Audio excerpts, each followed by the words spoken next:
Don't just watch this halfway and leave as a believer or non-believer. You have to watch this to the end to be able to make a solid conclusion. First off, we see this man using a few magnets in his design and coil some wire around the rod magnets. Between the two magnets, there is enough energy created to turn on a fluorescent light wirelessly. Of course, this is a simple concept. We all know that magnets hold potential magnetic energy that we just need to convert into electric energy. I don't have the exact same magnets, but I think I can do better. See, I have two bigger magnets like this that are connected to a series of smaller magnets, and so the field of the big magnet is focused through the rod magnet. And the tiny magnets have alternating magnetic fields north-south, north-south. Now I'm going to slide some coil on top of the rod magnet. And as we know, magnetic field passing through a coil creates electricity. Especially here that I have alternating magnetic fields amplified by the field coming from the big magnet. The large alternating fields create large AC energy across the coil, which doesn't have anywhere to go, and so the unloaded voltage across the coil just rises significantly. With my setup, one of these would be enough, but the two would make a more uniform electric field at the center. As I've shown in my previous videos, a fluorescent light in proximity with high voltage starts to glow, because very high voltage excites the mercury vapor in the bulb and creates light. In the next video, we have a few wires wound and coiled in a specific way to help capture the available electricity in the atmosphere. When magnets inserted into the coil, it focuses the captured energy enough to power a circuit. Of course, we know there is around 100 volts of potential voltage in the atmosphere per every meter of distance from Earth, as stated in the great Professor Feynman's lectures in Caltech University, with up to 400,000 volts from Earth to the top of the atmosphere. 100 volt per meter is huge. All we need is a proper antenna like this to pick those floating charges to create a power source. And again, we have our alternating magnetic fields in the coil to start a resonance with the captured atmospheric energy to provide a strong AC voltage. Here I'm using a low power LED light because still the captured energy is not that huge. And if I insert the magnets into the coils, as soon as it starts resonating, there, we have a shining light.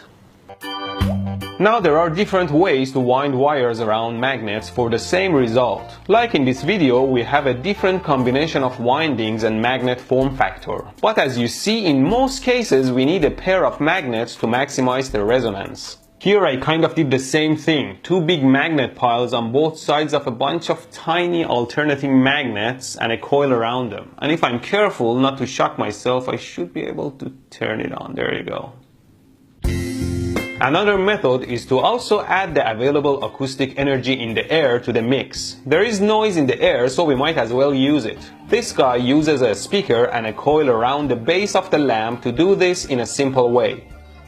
I also put a coil around the base of my lamp, connecting it to the contacts. Here I have a bigger speaker with a similar inductor soldered to its output. Of course, the speaker has its own coil and magnet that creates electricity with the acoustic vibrations, which is amplified by this additional inductor. Now, like a step-up transformer, the high voltage energy from this primary coil is transferred to the secondary coil around the lamp if they are close enough, and the lamp turns on like this. Here, as many have done it, we have the looping cables of the power bar generating energy. It seems it is feeding energy into itself, which is a wrong assumption. When we have an extension cord like this looping into itself, we are creating an inductor. If I zap the prong with a burst of energy, I'm sending a very short pulse of current through the wire. The current going through the loop generates a magnetic field with a direction that follows the right-hand rule, and the field generated from one loop penetrates all the loops. So like an auto transformer, one loop of primary can generate much higher voltage on multiple loops of secondary. And imagine the same current is running through every loop, so each loop has the same effect on the entire coil, which means much higher energy compared to the initial spark, such that it can turn on a light.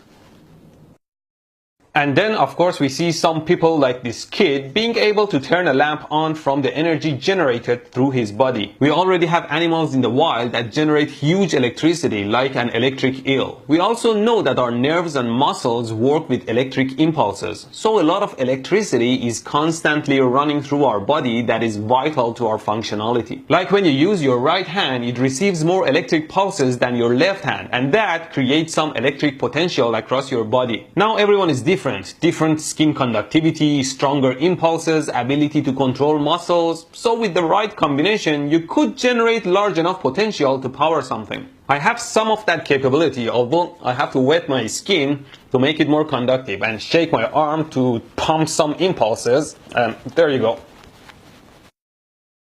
And last but not the least, we have a computer fan with magnets glued on the blade, and a bigger magnet close enough to push or pull the tiny magnets to rotate the blade. And of course, a turning motor generates electricity. I have built the fan here, and you can see that the streaming fields of the big magnet affect the smaller magnet. And if I leave it in the right spot around here, it starts turning. And of course, a turning motor is a generator, and if I can figure out which wires are the output, oh, there you go, I can turn on the lamp. Lies. It was all lies.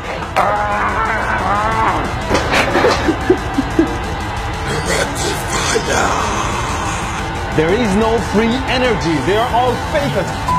It was all part of my scheme to lure the free energy believers here and show them the truth. There is no free energy, no crazy energy, and no over unity. Free energy is energy generated without consuming any other source. Crazy energy, which I just named it, is energy from fake sources or sources that don't really have much power to deliver.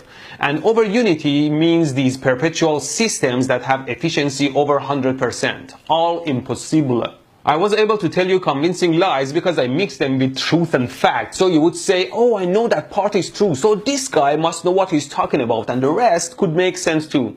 Now, I'm not trying to teach you how to lie, I just want to show you how you can be lied to. Just trust me on this one. There is no free energy, no crazy energy, and no over unity in our entire universe. Otherwise, our universe would fall apart. Although, I don't deny that in the future, we might find a new source of energy. Let me show you how I did the tricks. Of course, this magnet contraption doesn't work at all. The reason my light is turning on is because I'm hiding my Tesla coil under the table. Ow! This is the source of the high voltage that's turning the lamp on, not the magnets.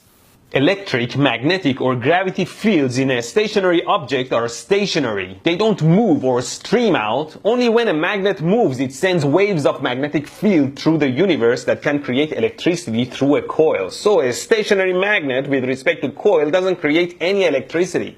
For all the other tricks I did here, there is one common factor, and that's a well-hidden battery. In my case, the battery is in the lamp, if you can see it here, and the lamp turns on if I short its contacts. This piece of junk three-fingered wire maze does nothing except for providing a short circuit with the magnets across the lamp contacts. See? The same kind of lamp is used in most those FAF. Of course, there is huge potential energy in the massive atmosphere around Earth, but there is no measurable localized energy in a tiny airspace to power anything. And here, the guy seems to have no battery and turning a single LED on. But this time, if you see here, he is running wires through his hand powering the LED. That little liar! And this piece of junk is the same thing, just shorting across the lamp contacts, turning it on. And in this one, of course there is acoustic energy in the air, but even a single LED needs way more power than whatever acoustic noise can provide. So how does it work? Here on the winding, I have something called a reed switch. It's a type of switch that closes when it's exposed to magnetic fields, and it just shorts across the lamp contacts when I bring the speaker magnet close. The looping power bar is the most garbage of them all. I don't think the guy did it the same as I did. I have my battery in the lamp and I've shorted across the prongs with a piece of wire. But I think the guy has his batteries hidden in the power bar itself. And then, how about generating electricity through my body to power a lamp? That's impossible. I'm just shorting across the lamp contacts through my body, the same as what the kid was doing. And for the fan, I just have some coin cell batteries back here that turn on the fan through the reed switch here when I bring the magnet close. And these are not even real magnets, they're just plastic beads. And the lamp just turns on by these wires shorting the contacts. Whatever you do, don't watch or like free energy videos. You just encourage these idiots.